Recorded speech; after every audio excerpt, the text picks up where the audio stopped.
बहुत विकट समस्या है और कोई हल ना मिलता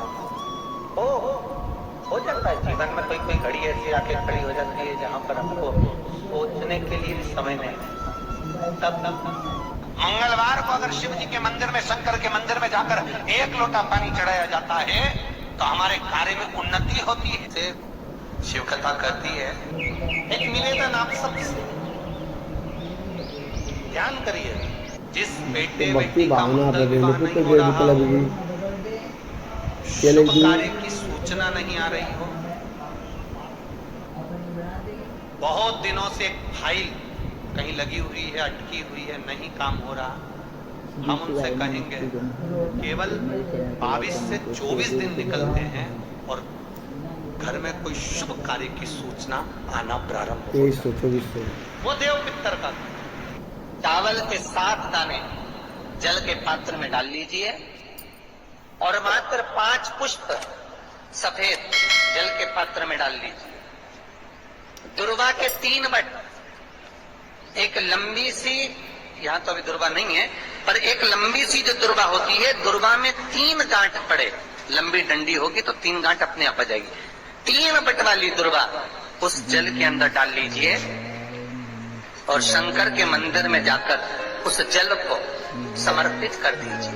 जल समर्पित करना है, ये वाला जो जल चढ़ाएंगे आप शंकर को, जैसे शिवलिंग सामने है और जल का पात्र अपने हाथ में है तो उल्टा जल चढ़ाएंगे, ऐसे आपकी ओर मुख करा हुआ कलश भगवान शिवलिंग पर आप चढ़ाएंगे, उल्टा के बाद इस तरह से, ऐसे नहीं चढ़ाना, उसको इस तरह से चढ़ाना। अपनी मात्र 15 से 20 मिनट में जिसकी चित्त वृत्ति भ्रमती नहीं हो, एक बार बाबा से प्रार्थना कर देखना। देव पितर का कार्य क्या है? घर में शुभ कार्य को करवाना, गर्भ में जो बच्चा है उस बच्चे को शरीर पूरा देना, ये देव पितर का कार्य है। जो जो पंचमी पर गए हैं वो सब तुम्हारे दरवाजे पर आकर खड़े होते हैं। अगर हमने दादाजी के निमित्त से तिलक लगा दिया तो केवल दादा को ही उसका भाग में प्राप्त होता है। अगर हमने तिलक नहीं लगाया तो पंचमी के दिन हमारे पूर्वजों में 71 पीढ़ी में कोई गया होगा पंचमी को, तो सबको उसका फल मिल जाता है, तो पितृदोष समाप्त हो जाता है। चौखट के इस ओर, चौखट के उस ओर, दोनों जगह चुटकी भर आटे को डालना प्रारंभ करो। 16 दिन श्राद्ध के पूर्ण हो। जब अमावस्या आए, किसी जलाशय, सरोवर, तालाब, बावड़ी, कुआं, उसके पास में घी का दिया लगाकर आना, बाबा से प्रार्थना कर आना। केवल 22 से 24 दिन निकलते हैं और घर में कोई शुभ कार्य की सूचना आना प्रारंभ हो जाती है। वो कार्य देव पितर का, वो देव पितर किस तरह से करेगा? बेटे की शादी, बेटी की शादी, हम कहें किसी के 42 साल भी अगर उम्र हो गई है, 40 साल, 42 साल, 35 साल, 38 साल, शादी नहीं हो रही, तो कर देखना। एक बार बाबा से प्रार्थना कर देखना। देव पितर का कार्य क्या है? घर में शुभ कार्य को करवाना, घर में अच्छी चीजें लाना। पितृदेव और देव पितर में बहुत अंतर है, बहुत अंतर। एक चुटकी आटा, अब तो थोड़ा सा रंगोली का काम ज्यादा हो गया, नहीं तो हमने पहले भी कथाओं में कहा है कि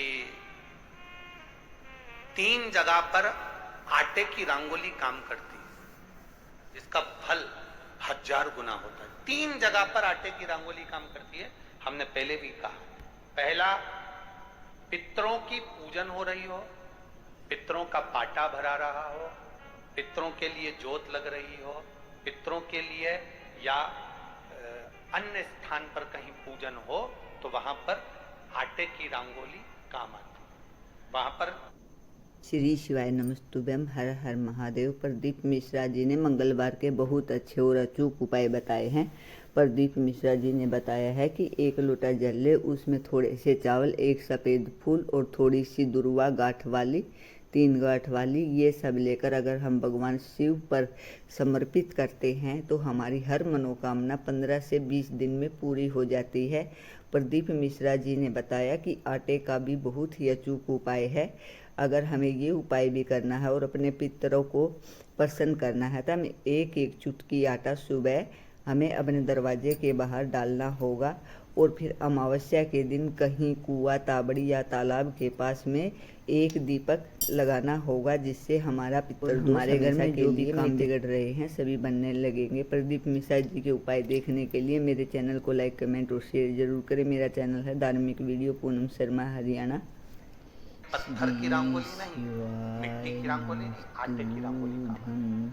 दूसरे नंबर पर श्री शिवाय, तुम्हारे घर में यज्ञ हो रहा हो, घर के बाहर यज्ञ हो रहा हो, यज्ञ चल रहा हो, उस यज्ञ में 3 परिधियां बनती हैं ब्रह्मा विष्णु महेश की। देखिए आप लोगों ने यज्ञ कुंड जो बनाया जाता है, उस यज्ञ कुंड पर पत्थर की रंगोली नहीं, मिट्टी की रंगोली नहीं, आटे की रंगोली डलना चाहिए। ये पहले डलती थी, अब लोगों ने फैशन में दूसरी डालना प्रारंभ कर दी। आटे की रंगोली डली होती है जब हम सांकल्य छोड़ते हैं, अग्नि को जब हम सांकल्य देते हैं, तो जिस आटे की रंगोली उस पर बनी होती है तो हमारी जो सांकल्य छोड़ी जाती है उसमें से एक अंश भाग हमारे।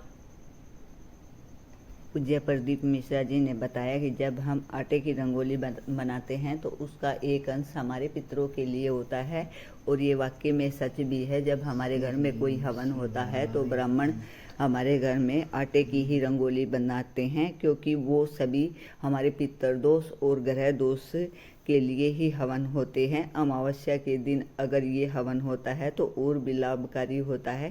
प्रदीप मिश्रा जी जो भी उपाय बताए हैं वह बहुत ही अचूक और अच्छे उपाय हैं, क्योंकि हम भी इन्हें करते हैं। पहले भी हम अपने बड़ों को ये उपाय करते देखते थे। प्रदीप श्री शिवाय नमस्तुभ्यम, हर हर महादेव। प्राप्त हो जाए। तीसरा, आटे की रंगोली तीसरी, घर में शादी हो रही हो, मंडप बंधा हो, उस मंडप के नीचे जब पूजन हो रही हो उस समय पर पत्थर की या मिट्टी की रंगोली नहीं। अगर पंडित पूजन करा रहे हैं या मंडप की पूजन हो रही है जिसके नीचे लड़का लड़की की भांवर होगी, दूल्हा बैठेगा, दुल्हन बैठेगी, वहां मिट्टी की रंगोली या पत्थर की रंगोली नहीं, उस जगह पर आटे की, हल्दी की रंगोली डाली जाती। अब आपके यहाँ डालते कि नहीं डालते पता नहीं, पर हमारे यहाँ शास्त्र रीति कहती है ये 3 जगह की जो रंगोलियां हैं ये हमको आटे की रंगोली के मंडप में, यहाँ दूल्हा दुल्हन की शादी होती है, वहां पंडित जी भी आटे की रंगोली डाल देते हैं, घर की बहन बेटियां आटे की रंगोली डाल देती है। उसका कारण क्या होता है?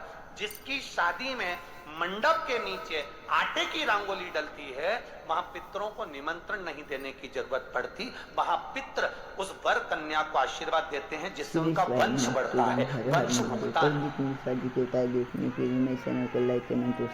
और ये निश्चित है जिसकी शादी में, जिसके विवाह में आटे की रंगोली डलकर भांवर हुई होगी उसके घर में संतान सुख रुक नहीं सकता, उसके यहाँ संतान का सुख होता ही है। श्राद्ध पक्ष के अंदर अगर तू ब्राह्मण को भोजन करा रहा है तो तिलक लगाने की जरूरत नहीं, तो एक ब्राह्मण को भोजन कराएगा और बिना तिलक के दक्षिणा देगा तो 1000 ब्राह्मण का फल प्राप्त कर लेगा। श्री शिवाय नमस्तुभ्यम, हर हर महादेव।